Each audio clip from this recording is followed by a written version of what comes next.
اللي هي المعالق طبعا بتاعت الاكل، مش المعلقه الصغيره بتاعت الشاي. الجماعه اللي هم المبتدئين يركزوا معايا. بعد كده ببدا انني ازود الميه بتاعتي تدريجي على عجينه الزلابيه بتاعتي. بعد كده ببدا انني امط في العجينه زي ما انتم شايفين بالشكل دوت كده.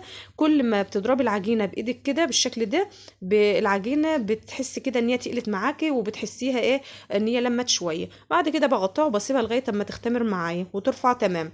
بعد كده هنبدا نعمل شربات الزلابيه. انا جبت كوبايتين من السكر، عليهم كوبايه واحده بس من الميه. بعد كده برفع الشربات على النار وبسيبه لغايه اما يبدا يغلي. بعد كده بنزل عليه بعصره ليمونه واسيبها شويه لمده 5 دقايق تغلي. وبعدين بسيبه لغايه ما يبرد خالص. شربات الزلابيه طبعا بيبقى تقيل وبارد.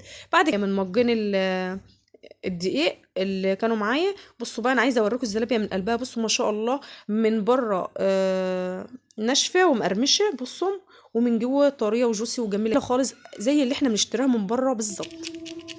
عايزه اسمعكم بقى صوتها.